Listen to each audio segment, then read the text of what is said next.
socialism.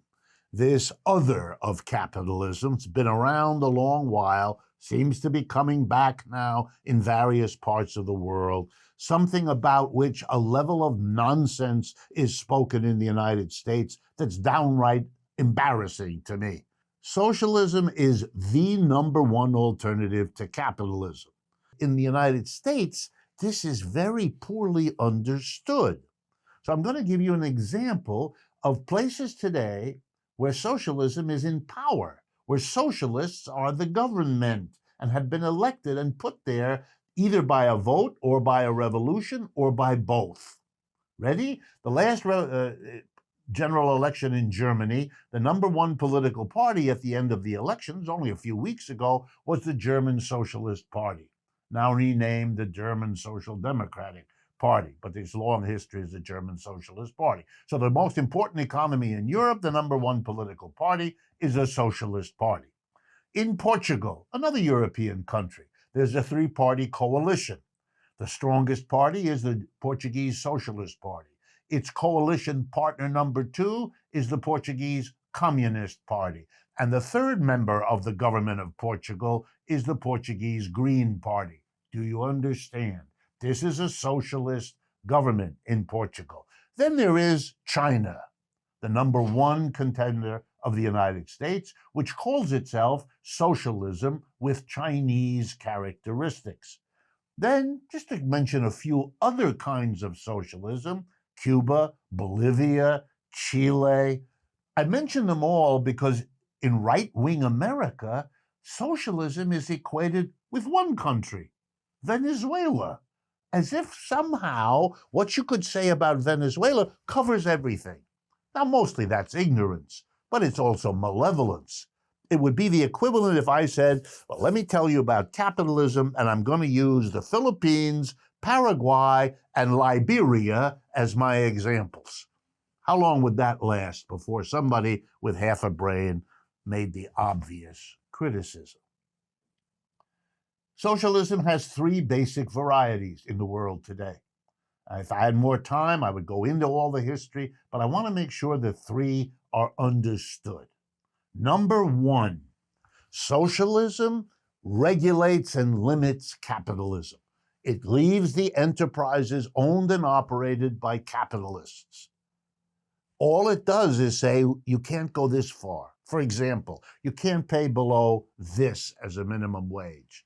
You must pay taxes like this. You must give your workers paid vacation. You must give them a health insurance. You must. In other words, as it is called often in Europe, socialism really is capitalism with a human face. And that human face is imposed by a government. That's what we call Scandinavian socialism. That's what Bernie means when he talks about Denmark.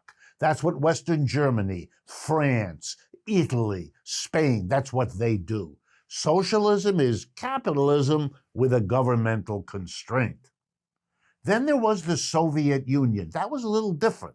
There, the socialists weren't satisfied with regulating private capitalists.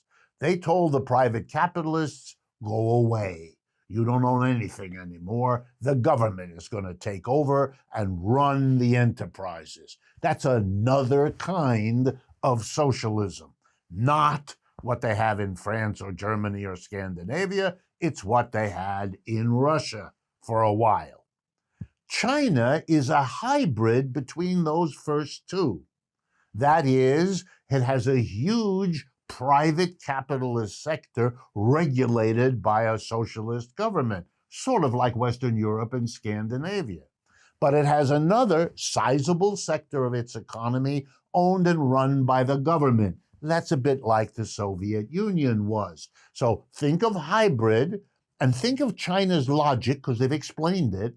We don't want to make the mistakes we think Western Europe makes, and we don't want to make the mistakes we think Russia made, so we have this hybrid. The last kind of socialism is a critique of all of those I've just mentioned. Not that what they all did was wrong, but they left something out. They changed the government, they changed the regulation, but they didn't change the workplace itself, the daily reality of the office, the factory, or the store. And that is a failure, that is an omission that modern socialism now has to focus on and correct. There has to be, and this is the nicest way to say it, the democratization of enterprises. No more handful of people at the top who are the boss. Nor does it matter that whether these people are privately citizens who are put there by shareholders or they're government officials. Whichever one they are, and it could be either, the crucial issue now is to put the working people in charge. Transform these enterprises into what we in America call worker co-ops, where the workers directly, one worker, one vote, make the decisions, what to produce, how to produce, where to produce, and what to do, how to distribute the revenues and profits the enterprise achieves. That can be done democratically. It should be done democratically, and a real socialism would require it. And that the Soviet Union didn't do, and that Western European, Scandinavian social democracy didn't do, and the Chinese neither. And therefore, this is a new kind of socialism. But if you're going to talk about socialism, all of those have to be part of what you're discussing, or else you're sharing ignorance.